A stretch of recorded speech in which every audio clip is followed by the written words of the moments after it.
1923년 7월 9일 영국 런던의 사보이 호텔의 악단 지휘자는 선곡을 위해 손님들이 앉아있는 테이블을 돌아다니고 있었습니다. 아까부터 눈에 띄었던 아름다운 유럽 여성과 남편으로 보이는 이집트인 남성이 앉아있던 자리로 다가간 지휘자.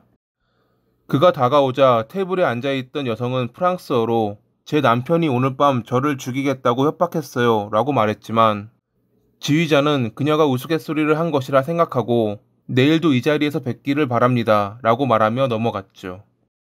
그리고 다음날 새벽 2시 30분 호텔 객실에서 총성이 울렸습니다.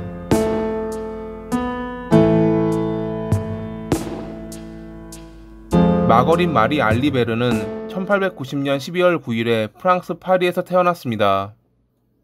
그녀가 15살 때 어린 남동생과 놀다가 치명적인 사고를 일으키자 부모님은 책임을 지게 한다며 인근에 있는 수녀원에 보냈죠.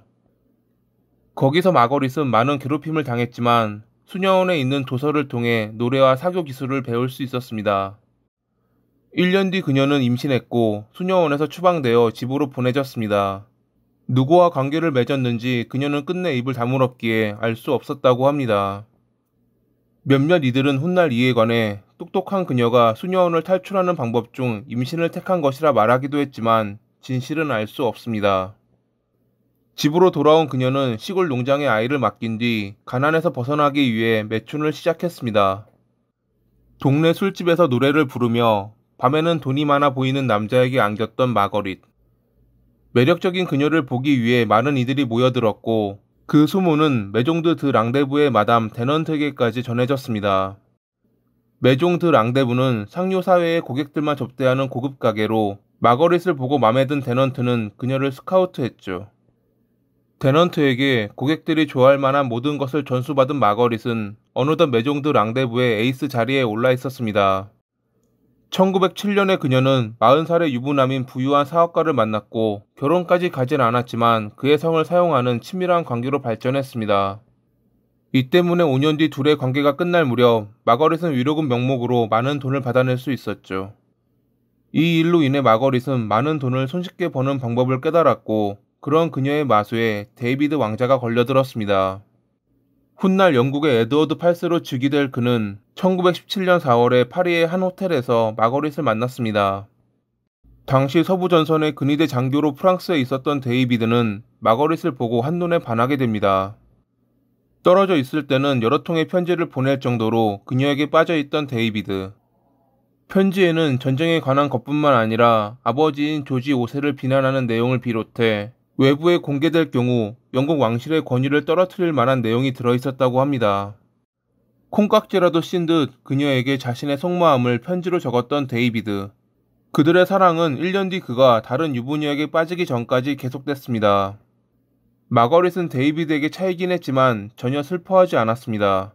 그가 준 편지는 나중에 자신에게 중요한 무기가 될 것이라 확신했으니깐요.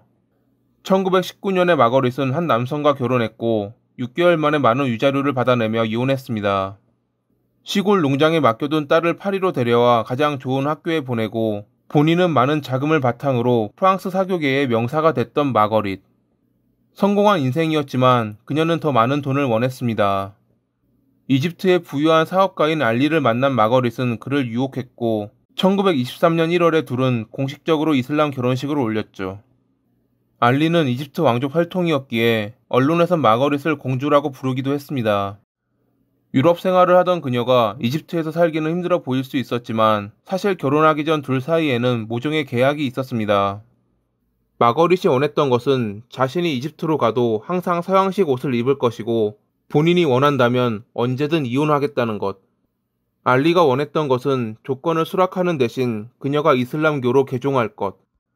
이런 계약 조건 아래 결혼했지만 알리는 종교적인 문제를 걸고 넘어지며 그녀가 원할 때 이혼할 수 있다는 조항을 없애려고 했습니다. 이 때문에 둘은 자주 다투었다고 합니다.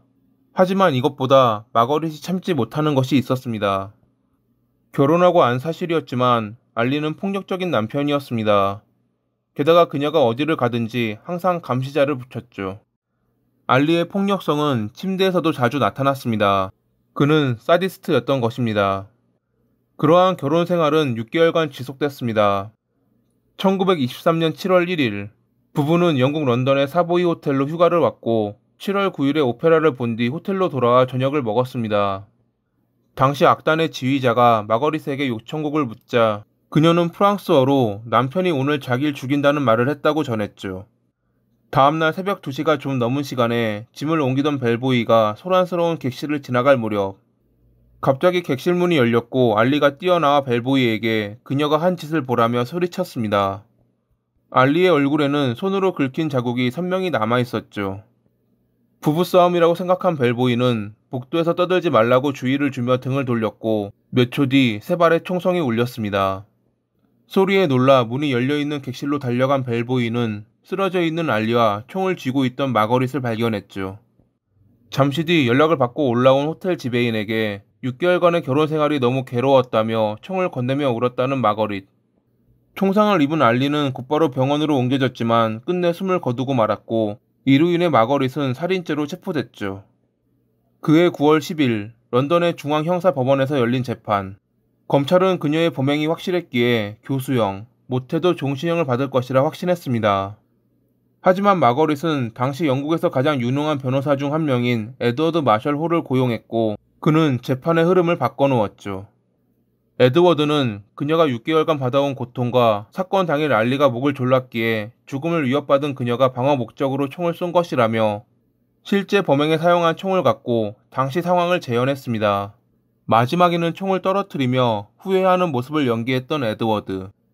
사실 이 마지막 행동은 실제로 있었던 것이 아니었고 에드워드는 자신의 실수라 시인하기도 했지만 당시 이를 지켜보던 배심원단의 마음을 흔들기에는 충분했기에 1시간의 심의 끝에 배심원단은 무죄를 판결했습니다. 재판부는 결국 그녀의 정당방위를 인정하며 무죄를 선고했는데 이러한 선고가 있기 전까지 데이비드 왕자의 편지가 영향을 주었다는 주장이 있습니다. 앞서 말씀드린 것처럼 데이비드는 마거릿에게 왕실의 권위를 떨어뜨릴 만한 내용이 담긴 편지를 보냈었는데 그 편지를 마거릿은 자신을 보호하는 데 사용. 이 때문에 당시 영국 정부, 왕족, 사법부는 세기의 가장 큰 스캔들을 막기 위해 개입됐고 재판을 맡은 판사는 그녀에게 무죄를 선고했다는 주장이었죠. 무엇이 됐든 결국 무죄를 선고받은 마거릿은 영화에서 작은 배역을 맡는 등 여러 활동을 하며 1971년 1월 2일에 사망했습니다. 그녀가 죽은 뒤 보험으로 간직하고 있던 데이비드 왕자의 편지가 발견돼 파기되기도 했다고 합니다.